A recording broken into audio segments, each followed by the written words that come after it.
நம சிவாய். அனைவருக்கும் இனிய வணக்கம். ஆன்மீகம் ஸ்டார்ட்ஸ் உங்களை அன்புடன் வரவேற்கிறது. 11/1/2025 அதாவது இன்றைக்கு சனி மகா பிரதோஷம். மார்கழி மாதம் 26ஆம் தேதி பெருமாளுக்குரிய வைகுண்ட ஏகாதேசி, மார்கழி மாதம் 27ஆம் தேதி சிவனுக்கு உகந்த சனி மகா பிரதோஷம். என்னென்ன அற்புதம் வாய்ந்த நாட்கள் பார்த்தீங்களா? அதற்கு முந்தைய நாள் மார்கழி 25ஆம் தேதி முருகனுக்கு உகந்த கிருத்திகை. இப்படி வரிசையாக முருகர், பெருமாள், சிவன் என்று நமக்கு வரங்களை வாரி கொடுக்கக்கூடிய அற்புதம் வாய்ந்த நாட்களாகவே நமக்கு வந்து கொண்டே இருந்தது.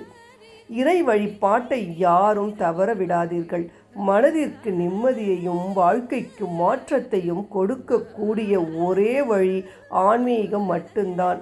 இதில் கிடைக்கும் மன திருப்தி வேறு எதிலும் நமக்கு கிடைக்காது.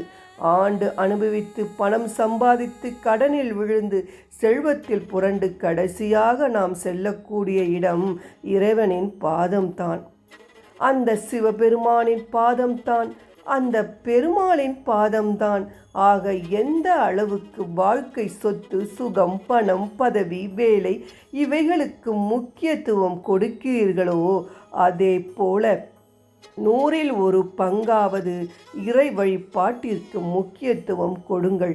நிச்சயம் உங்கள் வாழ்வில் நல்லதே நடக்கும். சனி மகா பிரதோஷ வழிபாடு.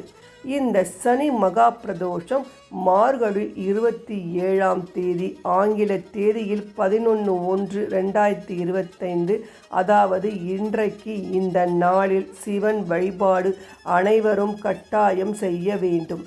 எதுவுமே செய்ய முடியாதவர்கள் கூட ஓம் நம சிவாய, ஓம் நம சிவாய மந்திரத்தை சொல்லி வீட்டிலேயே பூஜை அறையில் எம்பெருமானை வணங்குவது சிறப்பான பலனை கொடுக்கும். உங்கள் வீட்டு பக்கத்தில் சிவபெருமான் கோவில் இருந்தால் அந்த ஆலயத்திற்கு சென்று வழக்கம் போல வில்வ இலைகளை வாங்கி கொடுத்து உங்களுடைய வேண்டுதலை வையுங்கள். நந்தி தேவரை வணங்குங்கள். பிறகு சிவபெருமானை வணங்குங்கள். இந்த சிவபெருமான் ஒரு அபிஷேக பிரியர்.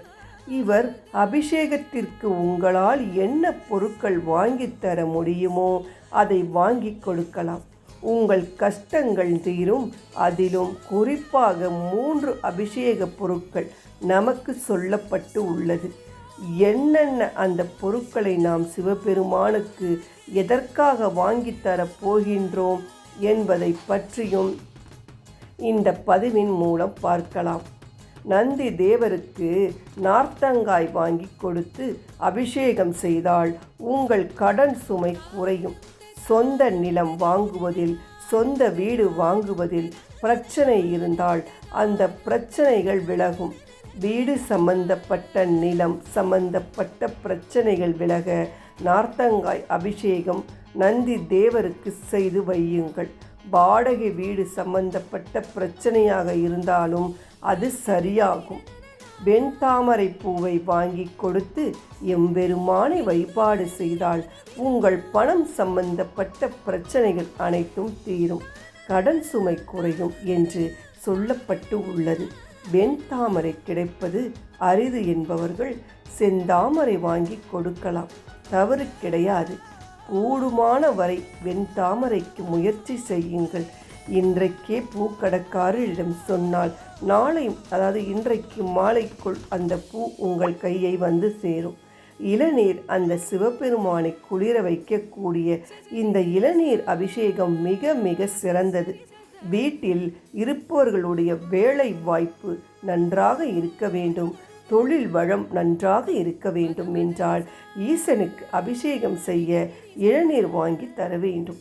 உங்கள் வீட்டில் இருக்கும் பிள்ளைகள் நல்ல வேலை கிடைக்கவில்லை, கை நிறைய சம்பாதிக்கவில்லை, அல்லது பிள்ளைகள் சுறுசுறுப்பாக வேலைக்கு செல்லாமல் வீட்டிலேயே இருக்கிறார்கள், அவர்களுக்கு சுறுசுறுப்பு வந்து நல்லபடியாக வேலைக்கு சென்று சம்பாதிக்க வேண்டும் என்றாலும் இந்த இளநீரை நீங்கள் சிவபெருமானுக்கு வாங்கி கொடுக்கலாம்.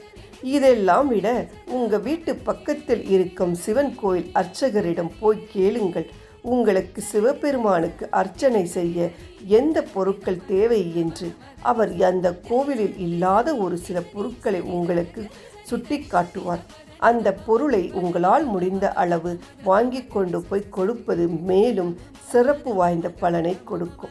நம்பிக்கை உள்ளவர்களுக்கு இந்த எளிமையான பரிகாரங்கள் எல்லா நன்மைகளையும் செய்யும் முறை தகவலுடன் இந்த பதிவை நிறைவு செய்து கொள்ளலாம். நன்றி, வணக்கம்.